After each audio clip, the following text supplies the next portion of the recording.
Hello student. आज हम पढ़ेंगे हिंदी सेकेंड लैंग्वेज ग्रामर।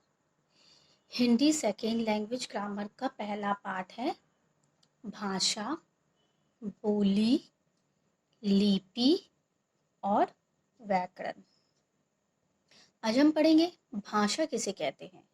आप सब जानते ही हैं भाषा किसे कहते हैं।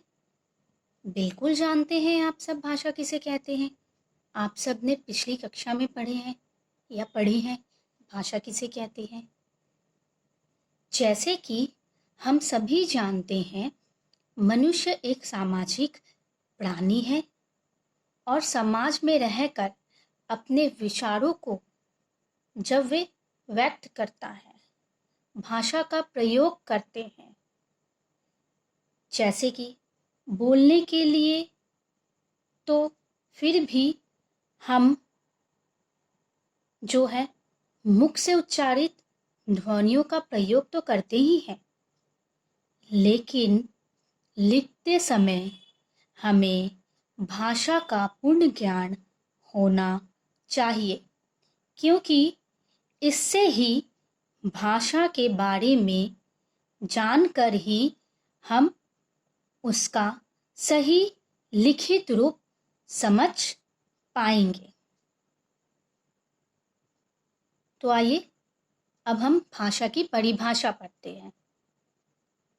जिस साधन द्वारा मनुष्य अपने भावों और विचारों को आदान प्रदान करता है उसे भाषा कहते हैं। साधन का अर्थ है माध्यम। किसके माध्यम के द्वारा से?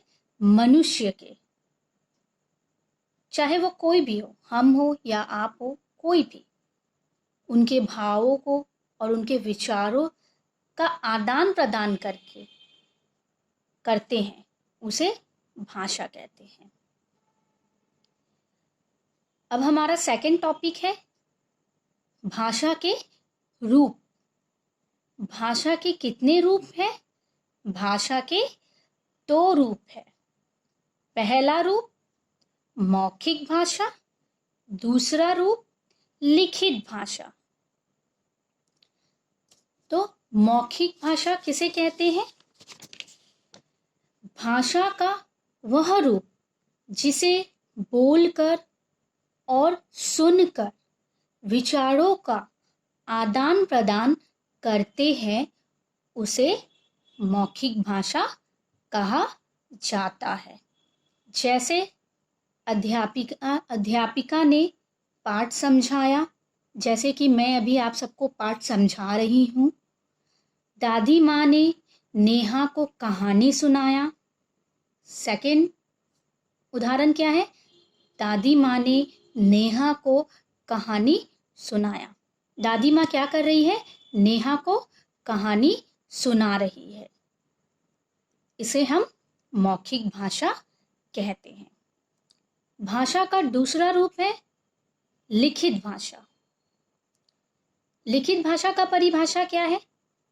भाषा का वह रूप जिसमें लिखकर और पढ़कर विचारों का आदान प्रदान किया जाता है उसे लिखित भाषा कहते हैं। लिखित भाषा में हम क्या करते हैं? लिख कर। जब हम लिख कर कुछ करते हैं, जैसे मान लीजिए मैं बोर्ड पर कुछ लिख रही हूँ, कॉपी में कुछ लिख रही हूँ, उसे लिख कर उसका आदान प्रदान करते हैं तो हम उसे लिखित भाषा कहते हैं।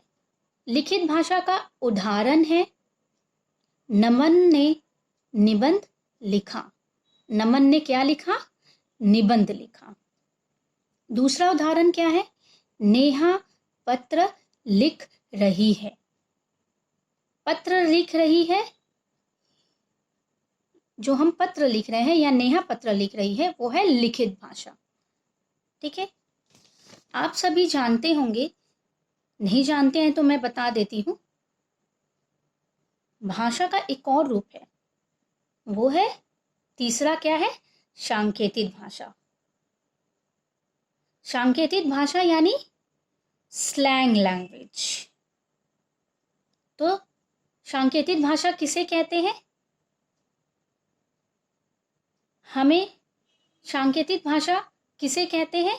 जो हम सांकेतिक करके दिखाते हैं, इशारों में बताते हो, उसे हम लोग सांकेतिक भाषा कहते हैं। जैसे कि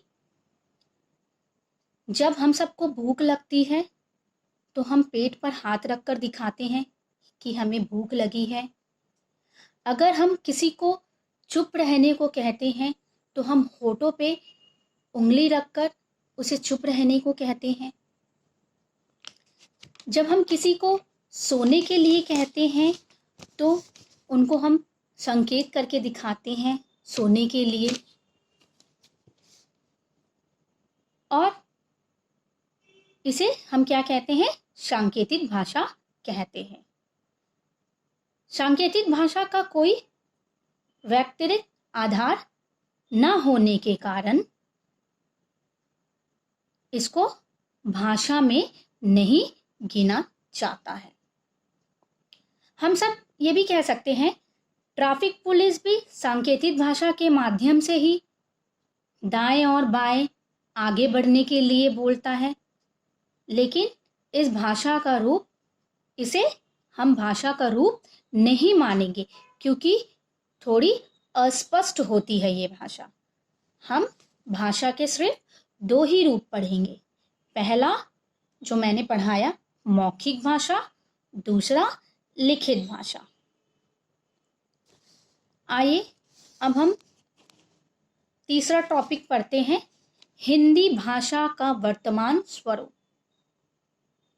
जो हिंदी भारत में आज बोली जाती है उसका साहित्यिक और प्रचलित नाम खड़ी बोली है।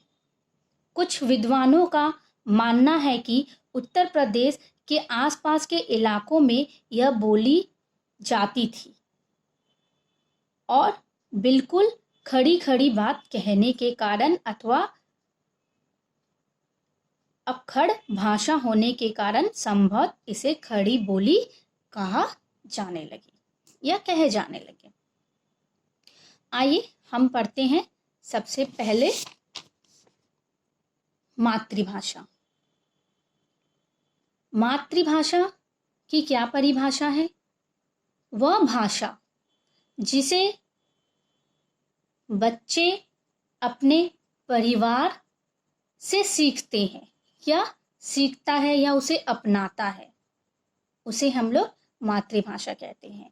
जो बच्चे अपनी माँ से कुछ सीखते हैं उसे भी हम मातृभाषा कहते हैं। ठीक है, यानी जो बच्चा अपने परिवार से सीखता है उसे हम लोग मातृभाषा कहते हैं। दूसरा है राष्ट्रीय भाषा यानी नेशनल लैंग्वेज। राष्ट्रीय भाषा क्या है? किसी भी राष्ट्र के अधिकाधिक नागरिकों द्वारा अपने दैनिक कामकाज में अपनाई जाने वाली को हम लोग कहते हैं राष्ट्रीय भाषा। इसलिए हिंदी को भारतीय संविधान अनुच्छेद 343 के अनुसार 14 सितंबर 1949 राष्ट्रीय भाषा घोषित किया गया था। अब हम नेक्स्ट पढ़ेंगे राजभाषा यानी ऑफिशियल लैंग्वेज। राजभाषा अर्थात सरकारी कामकाज के लिए प्रयोग किए जाने वाले को हम लोग क्या कहते हैं? राजभाषा। हिंदी भारत की राजभाषा है। भारत के संविधान ने 14 सितंबर 1949 को हिंदी भाषा को भारत संघ की राजभाषा के रूप में मान्यता दी और 14 नवंबर को हम क्या मनाते हैं? हिंदी दिवस मनाया जाता है। अब हम नेक्स्ट पढ़ेंगे मानक भाषा। मानक भाषा क्या है?